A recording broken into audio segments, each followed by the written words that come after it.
There are certain places to which stories just seem to cling, whether they are invited to be there or not.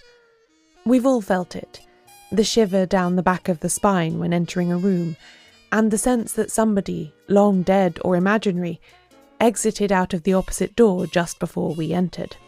Air that is still, yet heavy with the feeling that something happened here, and might happen again, any moment. This feeling can exist anywhere, but I think it's most reliably to be found in libraries, especially old libraries that contain a lot of very special books and have a really good smell about them. These are pivot places that hold many possibilities in parallel, where at any moment your life might change forever, depending on which book you take down off the shelf. Perhaps that's why, for well over a century now, detective novelists have been so fond of using them in their plots, as a place for corpses to be discovered and clues to be unravelled. Everybody's story has both a beginning and an end, doesn't it? Even a murder in the library.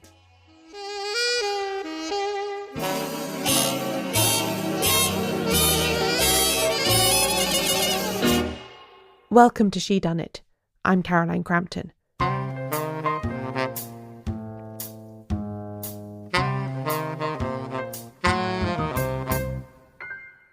And where else could I begin but with The Body in the Library by Agatha Christie?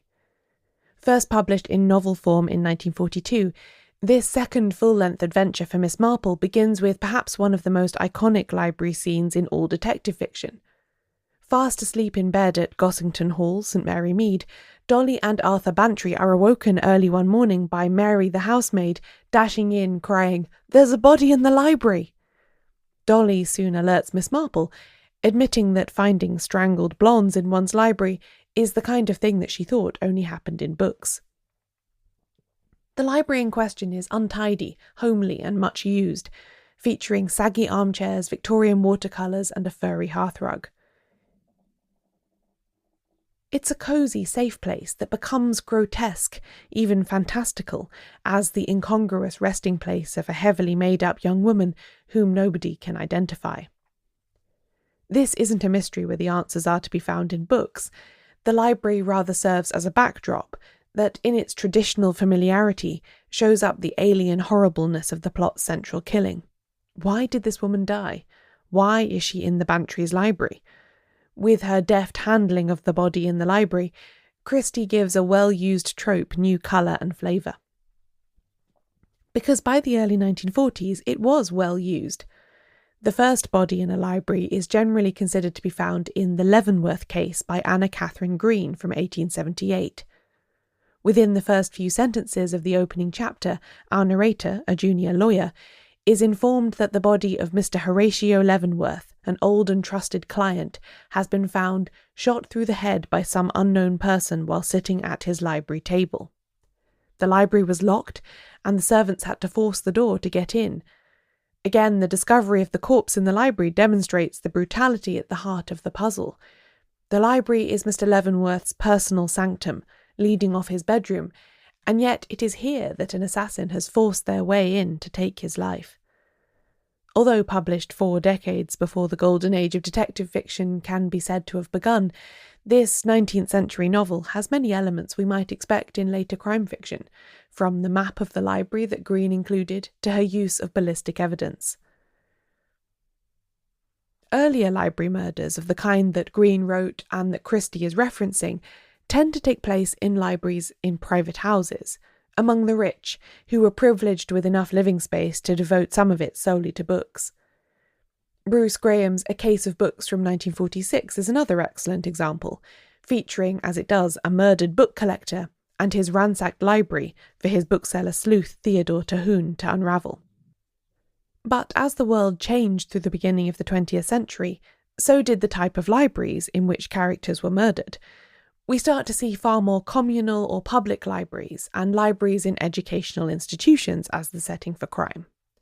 As listeners to my first Green Penguin Book Club episode about Dorothy L. Sayers' The Unpleasantness at the Bologna Club will know, the library at the titular London Gentlemen's Club plays a very important role in that story from 1928. The library also matters greatly in Sayers' 1935 novel Gaudy Night, with the opening of a new library at an Oxford women's college and the pursuit of a malefactor through it in the middle of the night playing a large role in that plot. A graduate of such a college herself, Sayers clearly knew how central the library can be to a place of learning. Michael Innes, pseudonym of the academic J.I.M. Stewart, incorporated this trope himself in his 1951 novel Operation Pax, which sees the Bodleian Library in Oxford take a starring role in the story. Another university scholar, this time on the other side of the Atlantic, had tried something similar in a book from 1942 called The Widening Stain. Cornell University's Maurice Bishop, writing under the pseudonym W. Bolingbroke Johnson, set a murder mystery in the stacks of a library very similar to the one at his own university, and created a limerick-loving professor to solve it. And of course, although not strictly detective fiction, the libraries in Jorge Luis Borges' The Library of Babel and Umberto Eco's The Name of the Rose deserve investigation if you're making an exhaustive study of this trope. The enthusiasm for murders in libraries still runs strong in more recent writers. A serial killer chases their victim through the stacks of the New York Public Library in David Fisher's 1982 novel Katie's Terror, and around the same time, Elizabeth Peters, best known for the Amelia Peabody series, was debuting another series detective called Jacqueline Kirkby, a librarian. Perhaps my favourite book I came across in my library murder quest, though, is one called Open and Closed by Matt Coward from 2005, because it truly updates the body in the library trope for the 21st century. During an all-night sit-in at a London library to protest its imminent closure, a garroted corpse is found sitting in the librarian's office, with the backdrop of council cuts just nicely confusing everybody's potential motives for the crime. As present an issue as library closures still feel, it has been almost 20 years since Open and Closed was published. Bringing the trope right up to date, though, is 2022's The Woman in the Library by Sulari Gentile, which features the Boston Public Library, a book within a book, a murder victim in said library, and a group of strangers turned unlikely friends that just so happens to contain a murderer. We're almost 150 years on from Anna Catherine Green's initial body in the library, and still the corpses keep turning up among the books. After the break, there's something sinister in the stacks.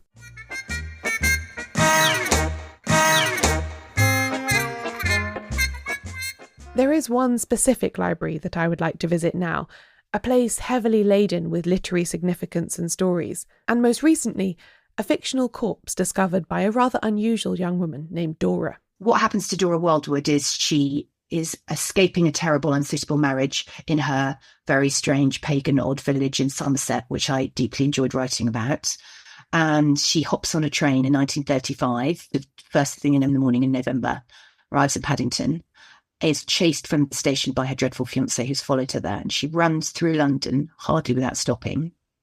It is possible to run from Paddington to the London Library. You have to pause. You have to be slightly fitter than I am, but Dora is quite fit. And I think she'd stop a few times. And she arrives at the London Library, goes in, and finds a dead body in the stacks, in the back of the stacks. And it's about her trying to solve the murder and trying to work out what she'll do next. And the library is a very important part of that. There will be more on the library in just a second, but first I must let our guide introduce herself. Hello, I'm Harriet Evans, aka Harriet F. Townson, and my first crime novel, though not my first novel, is D is for Death. At the start of D is for Death, Harriet's heroine Dora is a newcomer to the London Library. I'll let her introduce the place a bit better to you. It is in St James's Square in Piccadilly, in a very hidden corner. You really wouldn't notice it unless you were looking for it. And it's a bit like 12 Grimmauld Place or whatever it is in Harry Potter. It seems to open up when you walk towards it. And it was founded by Tennyson and Carlyle in on the mid-1800s. I should know this because I'm an ambassador for the London Library, so it's my job to be on stuff like this. And as a private members library, which there were lots of subscription libraries at the time. I looked up the exact dates after I spoke to Harriet. The library was founded in 1841, long before there were state-funded lending libraries in Britain. It began with 2,000 books in rented rooms in Pall Mall, above a former Georgian gambling den, and then moved to its current premises in St James's Square in 1845, Today it houses over 1 million books, all available to be summoned by members to be read anytime they like, in the library or at home. Anyway, back to Harriet to complete our picture of the place. And at the back and at the front, but especially at the back, there are these metal rows called the stacks, which it's got over 3 million books. And these metal stacks, which are different floors, 6, 7 floors, rise up above you, and you can get almost any book that you want there. These stacks are an extraordinary structure, bearing the weight of thousands of books while also being partially transparent, so you can see through above and below to the other levels. They are mostly quiet too, with very few people around at any given moment. This is why they work so well as the setting for a murder in Harriet's book. They are both out in the open, but also full of secret hidey holes. Her heroine, Dora, is first alerted to the presence of a corpse by a trickle of saliva falling down through the grille to where she is sitting. And upon investigating, she discovers the murdered body of the chief librarian on the level above. Because the floors are transparent and the metal makes footsteps highly audible, she knows that nobody has just been near the body, and yet the man has just been killed, and a book that was by his body when she first discovered him has now disappeared. The physical environment of the library and the books it contains governs how Harriet created the crime, as did her own passion for mysteries that play fair by the reader. What I've always found fascinating about, especially the Golden Age of crime, is the very perfect approach to the locked room mystery or the Sherlock Holmes or Agatha Christie, very pure enactment of that promise. And I wanted to try that. I hope I succeeded, but I wanted to try that because I had no one on my shoulder saying, no, you can't do that. I just was really doing it for myself. So when I realised the body had to be found there, and then I thought, oh, you set yourself a challenge. I like a challenge. And always with seemingly like sealed room, locked room, whatever, there's always something else that you're not being told. I am the world's biggest Sherlock Holmes short stories fan. There's always something else. It's never as straightforward as that, but it's the way you keep the contract with the reader. I always remember when I was a junior editor at Penguin reading a really funny, witty, romantic comedy by a very well-known journalist. And at the beginning of the novel, it said, by the way, in brackets, if you're thinking this is a book about me and John getting together, you're wrong. It's not a book about that. And at the end of the book, she got together with John. And I was so angry. I'm still angry because you don't do that. You've broken the contract with the reader. You have lied to them and you're lazy. What you need to have done is take the time to make it look like she's not going to ever get together with John, even though I'd love it if she got together with John. Do the bloody work. Do the groundwork. Don't you think I can't be bothered to do that? I'm waving my hands around too much in my outrage at breaking the bond between the reader and the author. That's one of the things about Christie. She does the legwork. She's not a great internal monologue person. You don't read Agatha Christie for huge senses of place and time, but she never ever breaks that contract. She finds other ways around it. I should say at this point, because Harriet and I are being very enthusiastic about the place, that neither I nor Shedunnit are sponsored by the London Library in any way, nor are they aware of what we're saying in this episode. I pay for my own membership, and honestly would not be able to do most of the research for this podcast without it. It's an invaluable source of Golden Age detective novels, especially those that have long since passed out of print and availability. And Harriet is, if anything, even more passionate about the place than I am. It's my favourite place in the whole world, without a shadow of a doubt. And I moved from London, where I've lived all my life, to Bath 5 years ago, and I love living in Bath. The one thing that doesn't work is I don't go to the library that much anymore. I go to Bath Library, which is full of like old men eating yoghurt with a large tablespoon next to me. But the London Library, A, no food allowed in the stacks, but B, it is a private members library. Anyone can join. I joined to have a place to work, and because I found working at home really difficult and home and work collided, and that's not good. You have to be able to go somewhere and concentrate. And it's much, much less than the cost of hiring an office or building a shed or anything.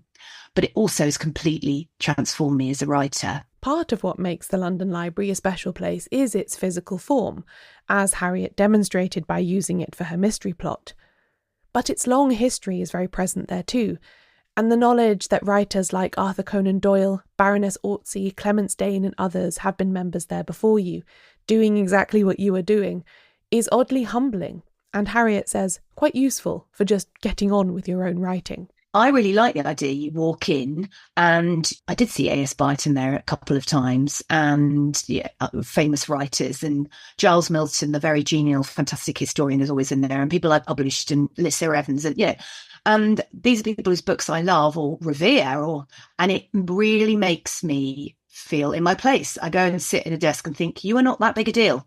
Get the words down. And it's not a lack of confidence thing in this instance. It's get over yourself and get back in your box and do that work. I love the library because I step in there and I'm like, oh, you have to work. That's the confine that I need. Perhaps it's the presence of so many books. Perhaps it's the atmospheric traces of so many previous readers. Whatever it is, the London Library feels like a place where the membranes that separate the past from the present are very thin. One of my favourite quotes that I have above my desk is this brilliant book by Oriel Mallet about her friendship with Daphne du Maurier. And she writes this completely brilliant description of Menabilly, which I'm sure lots of people know is the house that Mandalay, the great love of Daphne du Maurier's life, was based on. This house in Cornwall that I've walked around the edge of many times trying to see if I can peer in and see. You can see it from a distance down the lane. And she said Menabilly was one of those places where when you opened a door into a room, it was as if the past had been going on up until the moment that you opened the door. And you felt all the time as if you were disturbing something else that had been going on. I'm not quoting it very well.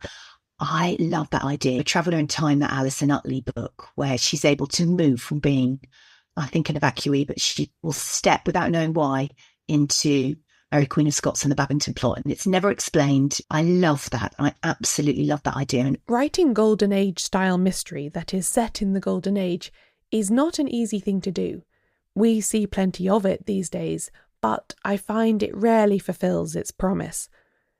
Harriet's period details feel spot on though, and as she explained, that's not an accident. I do loads and loads of research. I really want you to pick up the book and relax into it because I've done all the work for you. So I know what time the milk trains got into Paddington Station in 1935. I've seen a picture of a piece of bunting hanging from the rafters in Paddington Station because the Jubilee of George V had just happened. I know who was at the Café de Paris. I know how someone would get out a room in a boarding house, what the London Library looked like then, what shops that she would have shopped at, what clothes she would have worn, and also what her school friends would have been doing and what the prospects for a vaguely aristocratic girl like that would have been, what London was like at the time. It was just after the Great Depression. There was a lot of poverty around, a vast amount of poverty around. And when we think of the 30s, it gets elided with the Roaring Twenties a little bit. Absolutely not true. And so I want you, Caroline, to open the book and think, oh, I can just sink into this and I will be gripped. And gripped I was. People who love books tend to love libraries too. And so a mystery like D is for Death that makes such good use of the London Library feels tailor-made to appeal to the likes of me.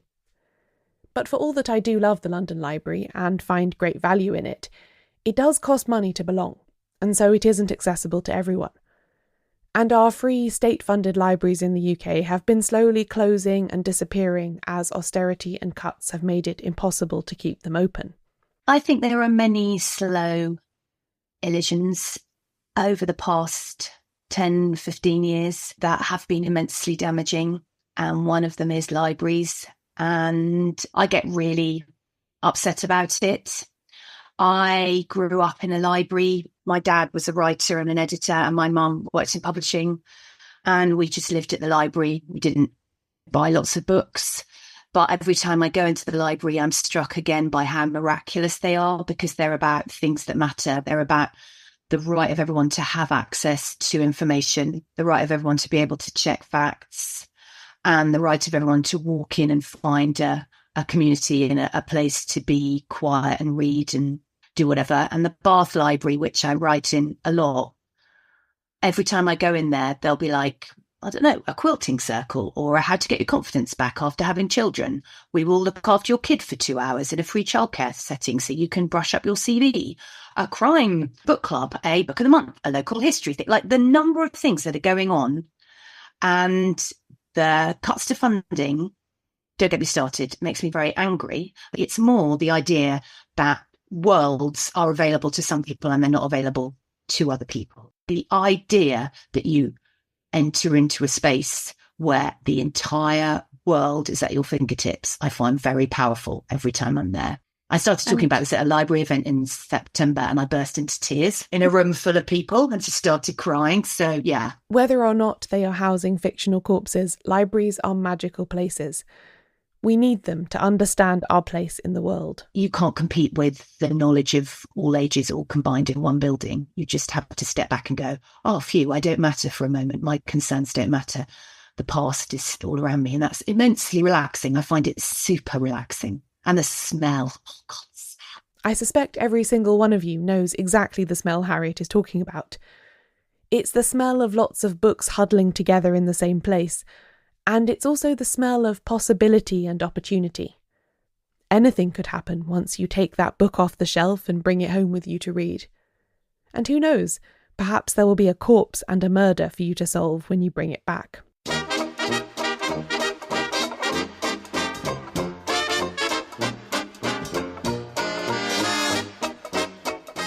This episode of Shedunnit was written, produced and narrated by me, Caroline Crampton. Thanks to my guest Harriet Evans. Her first crime novel, D is for Death, has just been published under her Harriet F. Townson pseudonym and is available wherever books are sold. And special thanks for this episode are due to Maylin Scott for her library mystery suggestion and to Natalie Belkin at the London Library for some research. Harriet and I recorded a much longer conversation than I was able to fit in this episode. If you'd like to hear the bonus episode that contains the rest of it, become a member of the Shedunnit Book Club now at shedunnitbookclub.com/join. You can find a full list of the books we mentioned in this episode at shedunnitshow.com/murder-in-the-library. I publish transcripts of every episode, including this one. Find them all at shedunnitshow.com/transcripts. Don't forget that my new book, A Body Made of Glass, has just come out and is currently available everywhere books are sold or borrowed. If you have read or listened to it and would like to share your thoughts, I would really appreciate a kind review on a platform like Goodreads or The Storygraph. Shedunnit is edited by Euan MacAleece. Production assistance from Leandra Griffith. Member support for the Shedunnit Book Club from Connor McLoughlin. Thanks for listening.